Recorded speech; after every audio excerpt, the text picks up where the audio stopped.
Tópico 15. Permanência nele. Tese 71. Satanás não tem poder para levar os que dependem de Deus a pecar, mas os que dependem de si mesmos são facilmente derrotados. Provavelmente já ouviu a história daquela consagrada vovozinha da igreja que nunca tinha uma palavra má para dizer sobre quem quer que fosse. Um dia, um membro da igreja declarou, quase em frustração: "Creio que a senhora poderia achar algo de bom para falar, até mesmo sobre o diabo." Diante disso, ela respondeu: "Bem, você certamente terá que admitir sua persistência." Eu acrescentaria que o diabo certamente sabe como tentar as pessoas. Por séculos, tem sido o seu estudo número 1, e ele é mestre nessa arte. Sabe exatamente como nossa mente opera e como nos pode enganar para enredar-nos e levar-nos a atender às suas sugestões. E, logicamente, sabemos que, sem o Espírito do Senhor para erguer um escudo contra ele, não nos restaria qualquer chance. Mas, quando dependemos do poder de Deus, o diabo é quem fica sem chance, e ele sabe disso. Todo aquele que permanece nele não vive pecando. 1 João 3,6. O Grande Conflito, página 530, desenvolve o mesmo pensamento. Satanás está bem ciente que a mais débil alma que permaneça em Cristo é mais que suficiente para competir com as hostes das trevas e que, caso ele se revelasse abertamente, seria enfrentado e vencido. Portanto, procura retirar das suas potentes fortificações os soldados da cruz. Se Satanás sabe que mesmo o mais fraco que permanece em Cristo é mais do que ele pode enfrentar, então seria extremamente importante que compreendamos o que representa permanecer em Cristo. Consideremos primeiramente a palavra permanecer. O que significa permanecer? Se empreender um estudo da palavra permanecer na Escritura, você descobrirá que significa simplesmente ficar. Assim, Satanás está bem ciente de que a alma mais fraca que fica na dependência de Cristo é mais do que as hostes das trevas podem suportar. Mas isso nos traz um problema. Já fizemos notar que leva tempo crescer, que a submissão que ocorre quando da conversão pode frequentemente ser uma experiência de altos e baixos, enquanto aprendemos dia a dia a conhecer a Deus e nele confiar mais perfeitamente. Às vezes, olhamos para ele e dependemos de seu poder, e então experimentamos vitória. Mas outras vezes, olhamos para longe dele e tentamos depender de nosso próprio poder, e então caímos e falhamos e pecamos. Portanto, é fundamental fazer diferença entre os dois tipos de permanência que aparecem na Escritura.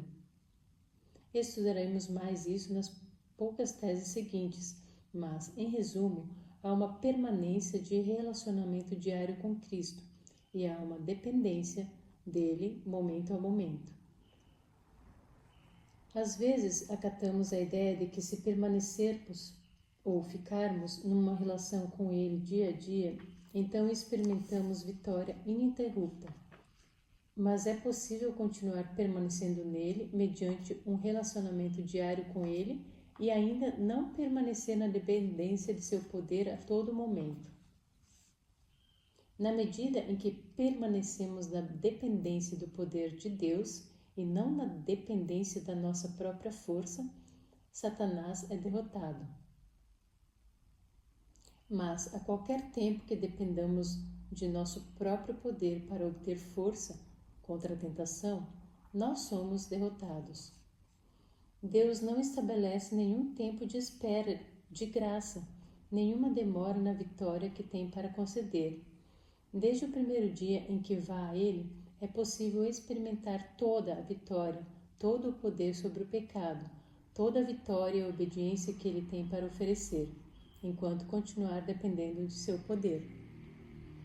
Mas quando desviar as vistas de Cristo e tentar firmar-se em sua própria frágil força, certamente cairá e falhará e pecará. Isso ocorrerá mesmo que esteja numa relação diária com Deus por 119 anos e 6 meses. Foi o que se deu com Moisés. Ele tinha conhecido a Deus, tinha falado com ele como a um amigo face a face. Tinha conduzido o povo de Israel para fora da terra do Egito e quase até os limites da terra da promessa.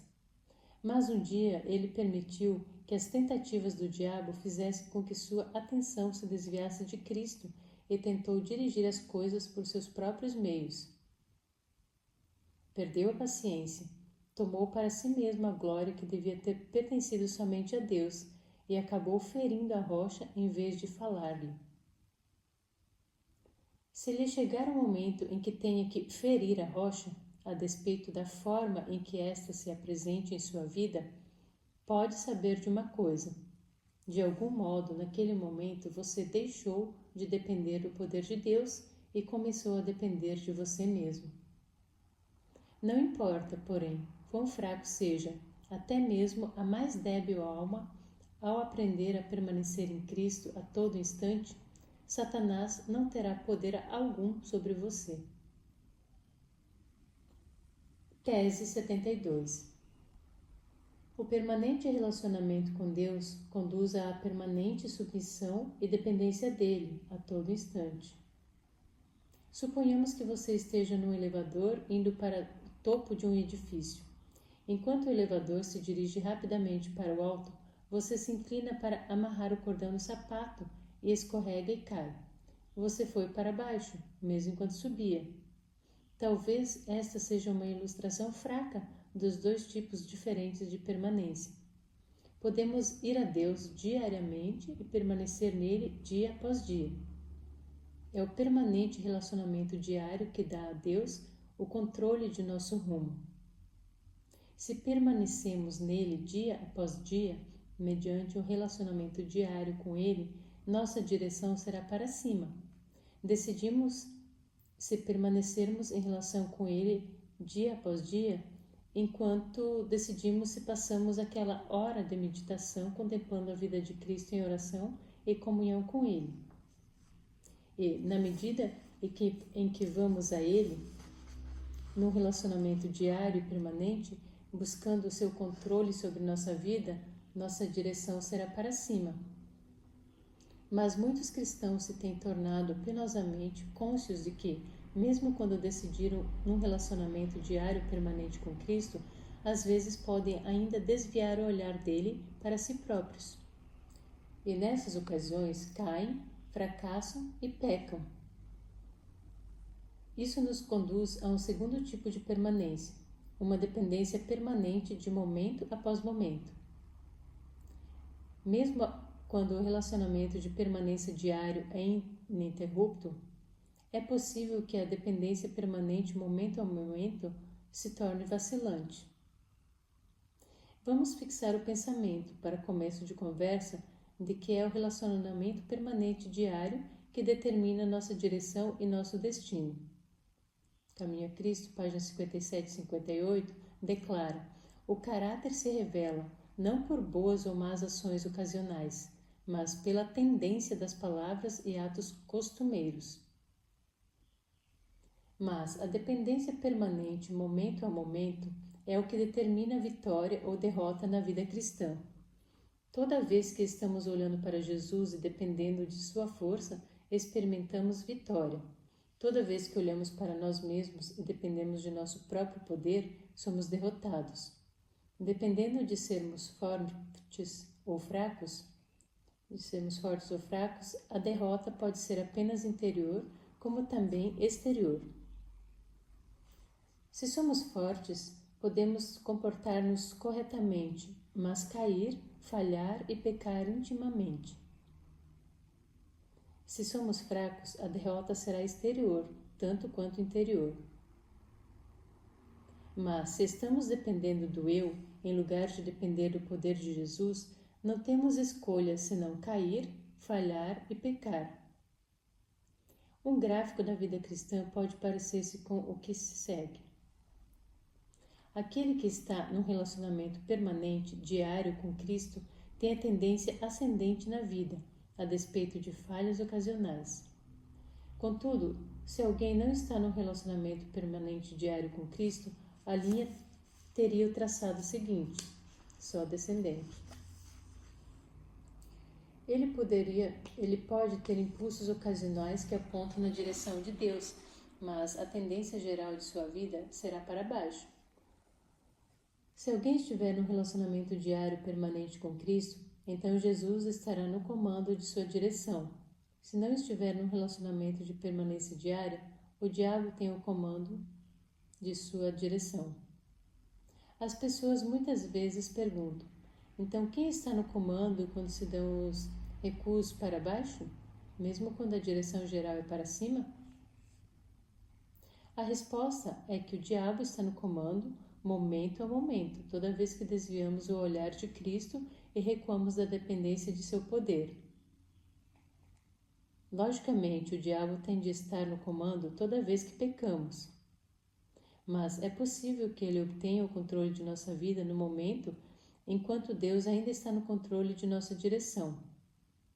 E o que faz a diferença no controle divino de nossa direção? Novamente, é um relacionamento de permanência diária com Ele. A meta de Deus para nós é conduzir-nos o mais rápido possível para o lugar onde o conheceremos e nele confiaremos suficientemente, de modo que nunca nos desviaremos dele por um momento sequer. E quando chegar esse tempo, nossa vida terá o seguinte traçado: uma linha reta ascendente. Tese 73.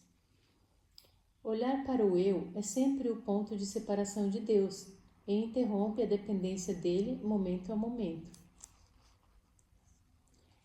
Lembra-se de quando começou a aprender a dirigir? Havia muita coisa para pensar, não é mesmo? Tinha que checar o odômetro, o relógio da gasolina, o espelho retrovisor e o caminho à frente, bem como os sinais de trânsito ao longo da estrada e os outros carros no caminho, e ouvir todas as instruções que o seu instrutor tentava lhe transmitir. É possível tornar-se tão envolvido com todo o mecanismo do processo de conduzir que você se esqueça da regra mais importante: veja onde está indo. Quando não observa aonde está indo, você não vai aonde tensionava ir. Quando estava tentando ensinar uma de minhas filhas a dirigir, dobramos uma curva e terminamos no gramado de uma igreja. Não era exatamente o roteiro que eu havia planejado que tomássemos, mas recuamos e tentamos outra vez, e chegou o dia em que ela pôde dirigir suficientemente bem para obter sua própria carteira de motorista. Mas uma coisa é certa: é requerido mais do que uma carteira de motorista para assegurar o dirigir com segurança. Se você se torna preocupado com a paisagem que atravessa, ou outros carros na rodovia, ou os vários itens do painel, não levará muito e estará fora da pista.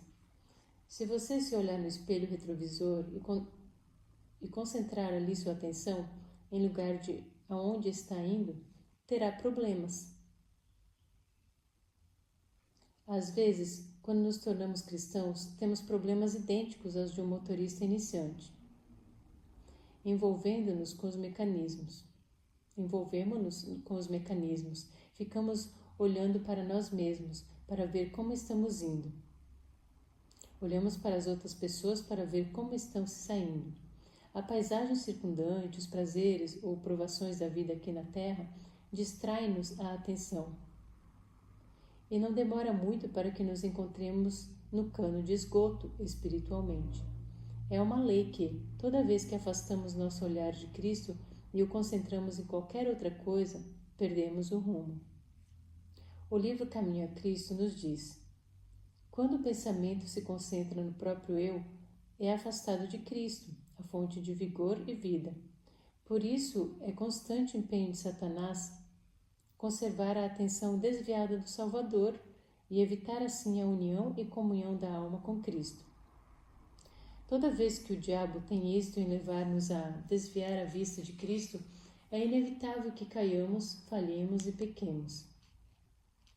Nossa atenção deve centralizar-se em Deus e, na medida em que o encaramos, estamos seguros. Mas quando olhamos, em vez disso, para nós mesmos, colocamos-nos a nós próprios onde deveria estar Deus. E quando o homem se coloca onde Deus deveria estar, ele está apenas onde Satanás se compraz em tê-lo. Pedro descobriu esse princípio de forma dramática naquela noite à beira do lago. Está registrado em Mateus 14, 28 a 30. Jesus havia alimentado 5.000 naquele dia, e o céu parecia ter baixado à terra. E quando parecia que o novo reino podia ser estabelecido no local, Jesus enviou os discípulos para o outro lado do lago, mas inconformados com ele do que já haviam estado antes. Uma tempestade surgiu e os discípulos temeram perder a vida. Mas Jesus chegou-se a eles caminhando por sobre as águas, e Pedro disse: Se és tu, Senhor, manda-me a ir contigo por sobre as águas. E ele disse: Vem. E Pedro, descendo do barco, andou por sobre as águas e foi ter com Jesus.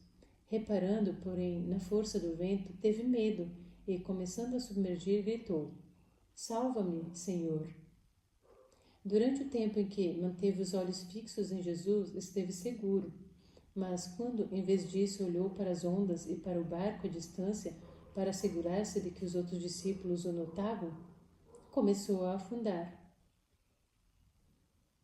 No último capítulo, falei sobre os dois tipos de permanência: a permanência do diário relacionamento versus permanência da dependência momento a momento. Quando desviamos o olhar de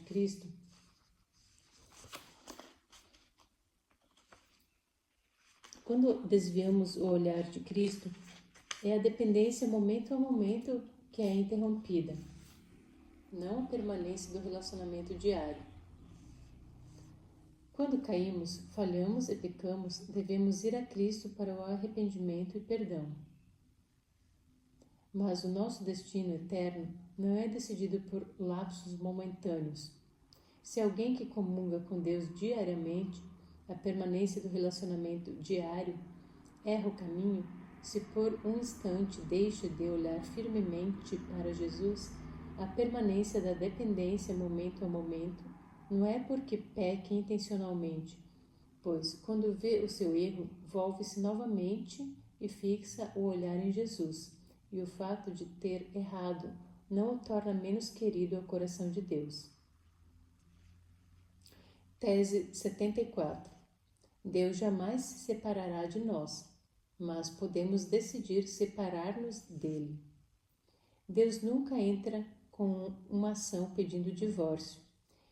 Ele nos concedeu permissão para iniciar o divórcio no caso de nosso parceiro ter sido infiel aos votos matrimoniais, mas mesmo quando o seu povo lhe é infiel, inclusive quando o seu povo lhe é repetidamente infiel, ele jamais exerce tal faculdade por si próprio. A quebra de relacionamento entre Deus e o homem parte sempre da humanidade, nunca de Deus. A promessa de Deus para o seu povo tem sempre sido: de maneira alguma te deixarei, nunca jamais te abandonarei. Hebreus 13, 5. Na história de Israel, vemos oportunidade quase ilimitada para Deus decidir deixar o seu povo. Foram-lhe infiéis seguidas vezes. Não só violaram os mandamentos pronunciados no Sinai e escritos com sua própria mão, mas se envolveram no culto de outros deuses, esquecendo-se do único Deus verdadeiro que os tirara do Egito e os levara à terra prometida.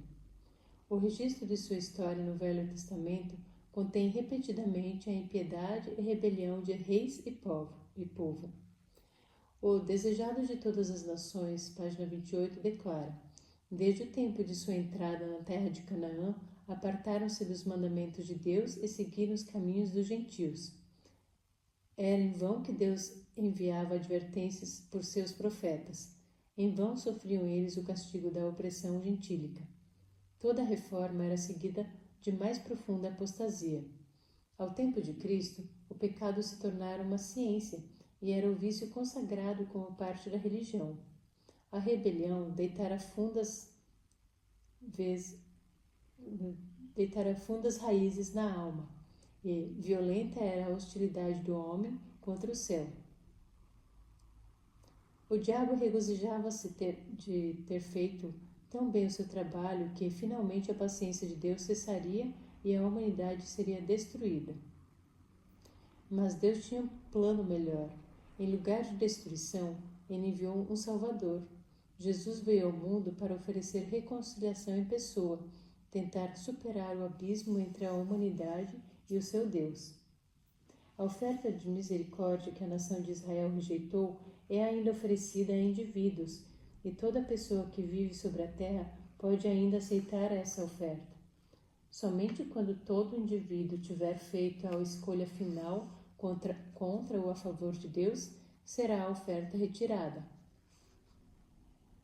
Quando Cristo deixar o santuário celestial e o tempo de graça se encerrar, a longanimidade de Deus finalmente terá um fim. E, mesmo então, Deus não nos deixa arbitrariamente. Ele relutantemente aceita a nossa decisão de deixá-lo. Já se preocupou por estar levando muito tempo para aprender as lições que ele está tentando ensinar a você?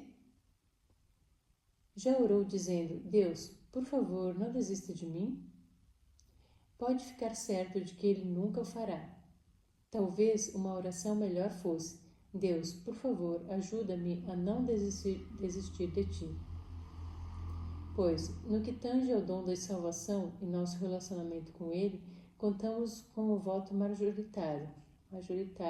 Somente nossa teimosia não nos pode impedir de ir à sua presença e receber o que ele anseia dar. Quem nos separará do amor de Cristo? Será tribulação, ou angústia, ou perseguição, ou fome, ou nudez, ou perigo, ou espada? Em todas essas coisas, porém, somos mais que vencedores por meio daquele que nos amou. Porque eu estou bem certo de que nem morte, nem vida, nem anjos, nem principados, nem coisas do presente, nem do porvir, nem poderes, nem altura, nem profundidade, nem qualquer outra criatura poderá separar-nos do amor de Deus que está em Cristo Jesus, nosso Senhor. Romanos 8, 35, 37 a 39.